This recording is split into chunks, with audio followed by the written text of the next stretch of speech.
Now, a lot of Aboriginal activists are now speaking up about the number of whites pretending to be black. Up to 300,000, say some. Now, it goes way beyond Bruce Pascoe, of course, who I'll show you in a second, is earning plenty by being black. Now, just yesterday, the two women appointed by Opposition Leader Peter Dutton to his front bench, they said there were going to be even more fakes, with South Australia now letting people claim they're Aboriginal just with a statutory declaration. I think it is utterly ridiculous that it is being left open for individuals to declare their Aboriginality. You will see in South Australia a dramatic increase in the number of Indigenous people within its population, no doubt, because of that particular model. I agree with my colleague Jacinta. I raised concerns about some of the definitions that were used in that legislation. In fact, South Australia's Attorney-General, Maher, himself claims to be Aboriginal, even though his family tree does not show a single Aboriginal ancestor, and he refuses point blank to say why that is. But white journalists don't want to know about this, and when Maher went on to Radio National Breakfast this morning to talk about this criticism about changes in how you identify, host Patricia Karvelis didn't ask him one single question about his own supposed Aboriginality. Not one.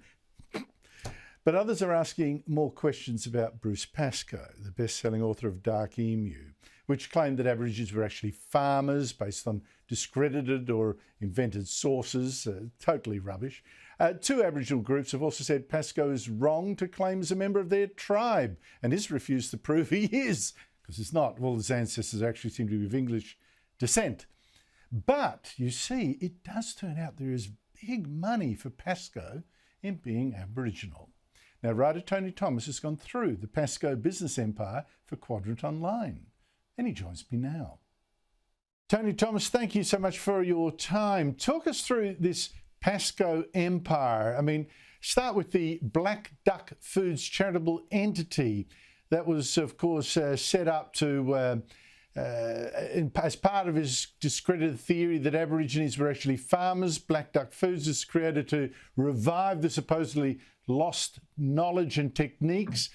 First of all, how much money have donors given it?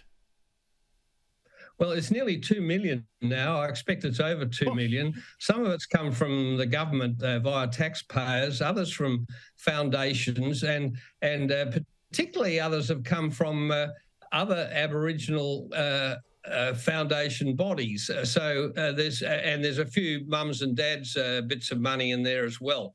So he's rolling in it. The last time I looked at his bank account, it had $400,000 in cash sitting there for his 60-hectare farm. So he's out of the woods completely on finances these days. And this Black Duck Foods, what kind of stuff does it do? I mean, for instance, a Welcome to Country, how much would it charge for that? $500. If you want to stay one night at Pascoe's farm at Gypsy Point near Malakuta, that'll set you back $800. And what I particularly liked was that he's perfectly happy to yarn to you, but at the end of the yarning, after 1 hour's yarning, you have to pay him $300. So he was, of course, doing this for free, but so many tourists were descending on his farm that he said, to hell with this. If this is capitalism, these people are going to pay. So he set all these rates. Well, that's fair enough, I guess, but I just wonder about some of the talks. You note in your piece that you can get him to talk about how he talks to pelicans and in an Aboriginal language, which, of course, pelicans understand.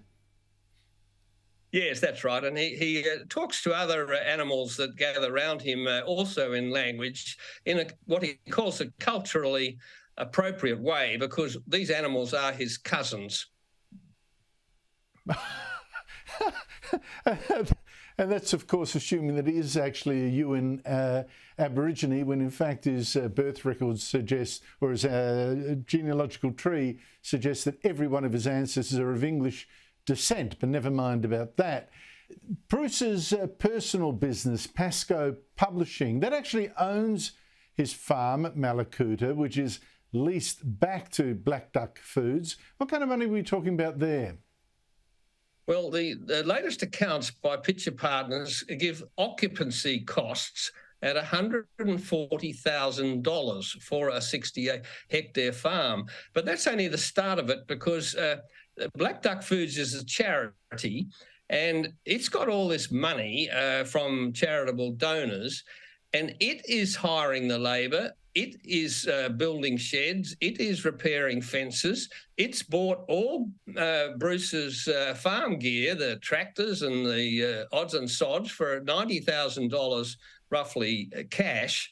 And so Pascoe, instead of having his farm as a sort of a cash drain, he now has every cost picked up by the charity called Black Duck Foods, under the presumption that Black Duck Foods is pioneering for Australia a whole new agricultural paradigm involving grass seeds and whatever.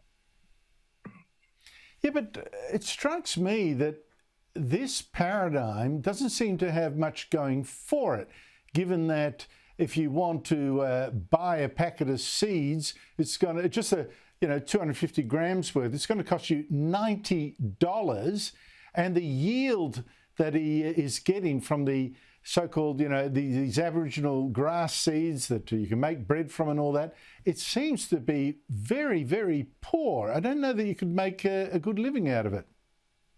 Well, the agriculturalists, the real ones, have told me that the productivity of the grass seeds is about 50 kilograms per hectare, whereas for prime wheat, you're talking 2 tonnes per hectare, and the output is so scanty that the grass seeds sell for something like $300 a kilogram, and Pascoe himself has said a friend has sold a kilogram for $1,000. Well, imagine trying to make a loaf of bread from seed that costs $1,000 a kilogram. It's just extraordinary to me. Still, look, good luck to him, I guess, cornering the market in being an Aboriginal farmer. It seems to me that for this white guy, being Aboriginal is actually big business. Well, it's an excellent business model, and it's just brilliant the way, instead of having to pay himself for all his farm costs, he's got a charity with all sorts of big names behind it, paying it all for him. So it's an absolute no-lose for Bruce. Well, look, I think you're right there. Look, it's a marvellous piece. We've asked Bruce Pascoe to come on and comment, but so far no response. Whenever I've asked him, about his Aboriginality, whatever, no response. But if people want to see more, go to Quadrant Online. Tony Thomas, thank you so much for your time. Thanks, Andrew.